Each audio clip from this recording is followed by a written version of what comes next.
Hey guys, welcome to another edition of the Trade Genius Podcast. Bob and Phil here. As always, you're going to get used to hearing about four letters, and these four letters should really worry you. BNPL. We're going to talk about what that means in this video. Stay tuned.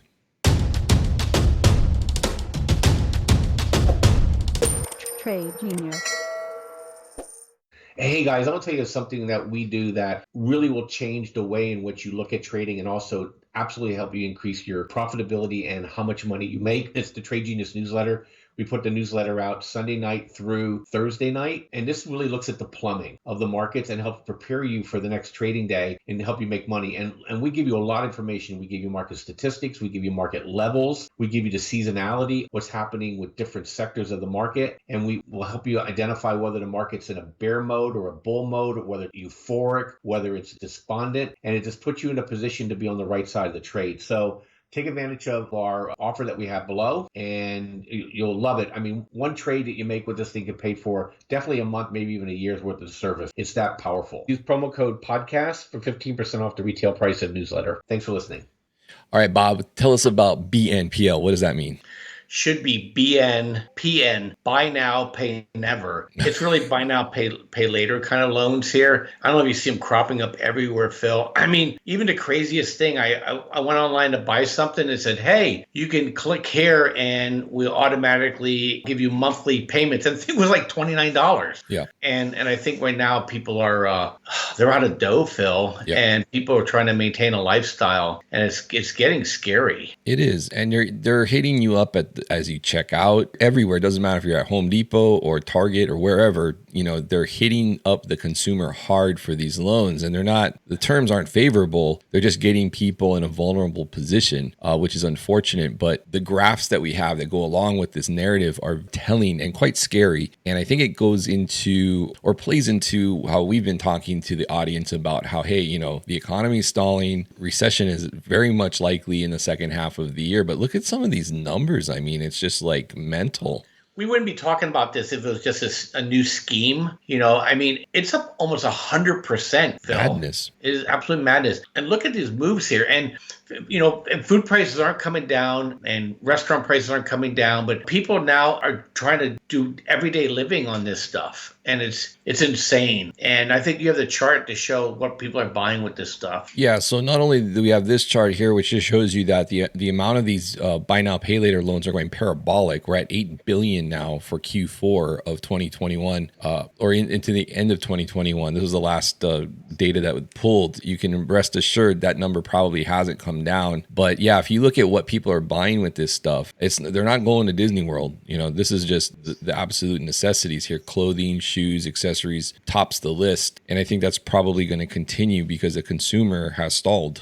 Yeah, and if you look at Target and Costco and Walmart, I would say that grocery thing has probably moved to the top of the list, and technology's probably moved down some. Mm-hmm. Everybody's been doing buy now, pay later on their phones forever, right? Mm-hmm. So now people are like buying food on a buy now. I feel like it's wimpy, right? Hamburger and I'll pay you on Tuesday. Right. It's getting to the point of ridiculous. And Phil, this is touching 60 million people in the United States. 1 out of 5 people have used a buy now, pay later app for these kind of purchases. And these are usurious, right? These are the 29, 30% loan kind of things. This is stuff that traps people in debt prisons. Right. This is happening at the same time the urban Soros-driven DA centers are not prosecuting property crimes. And so can you imagine if these people, they just going in LA last week, they basically went into a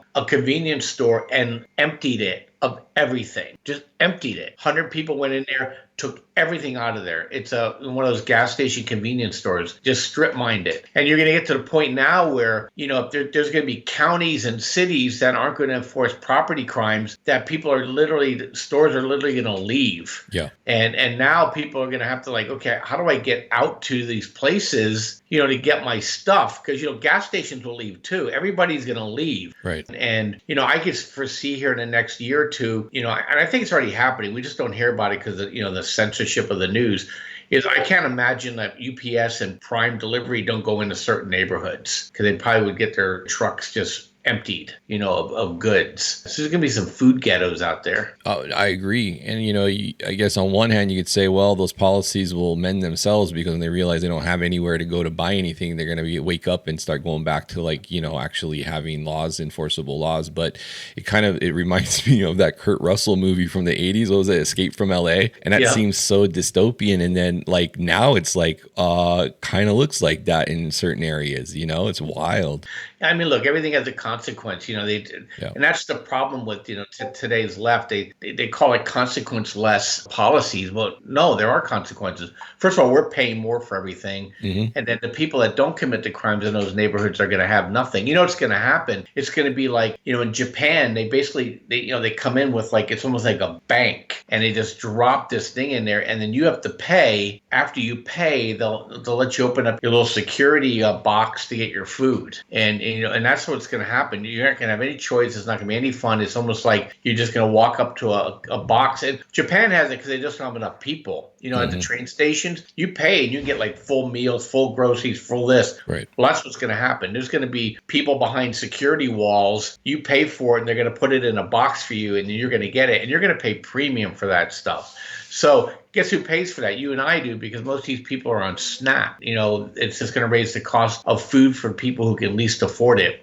And here's the wildest thing. We don't have a slide for this, but I sent over to you. We just didn't get a chance to throw it in there. Walmart has not been able to, or Target has not been able to make a penny in their what they call their urban footprint stores since they put them in place, because number one is the labor rate's too high. Number two is harassment from regulators in the city, from unions, and from theft. And you're just going to end up having these bodegas like they have in New York, where the guy's behind a cage, and if you want something, you're just going to ask for it. You're going to have to pay, and it's really inhuman. But it's being caused by basically the politicians are in there, and that's just so sad because it's all part of that. What I would call that the fourth turning everybody talks about, Phil. The necessities of life are just leaving people. That's why we always talk about inflationary depression, folks. This is what it's like. You're just not going to be able to afford anything, because even if the food inflation because of bad government fiscal policies, get bad government governance policies jack the cost of living too, because they can't protect property.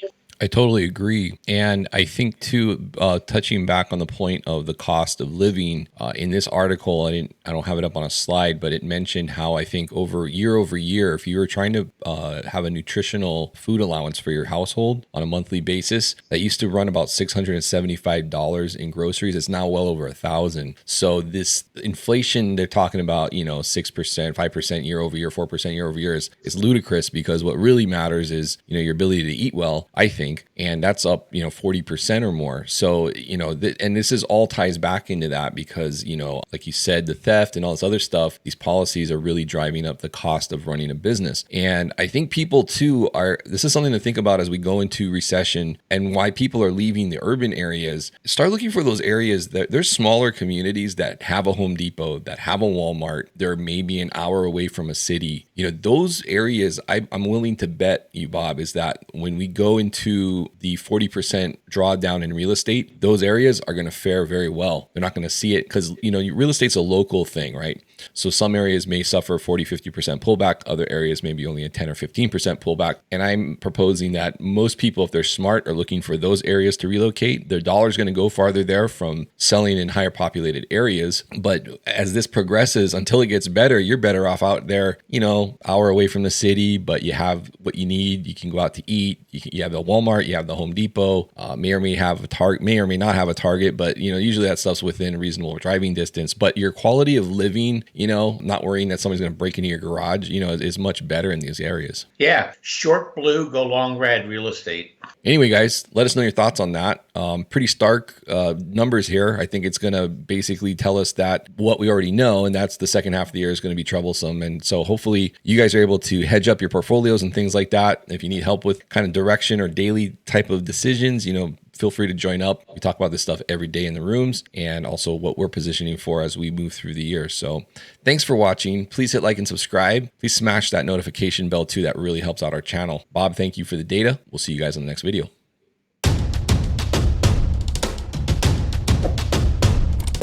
Trade Junior.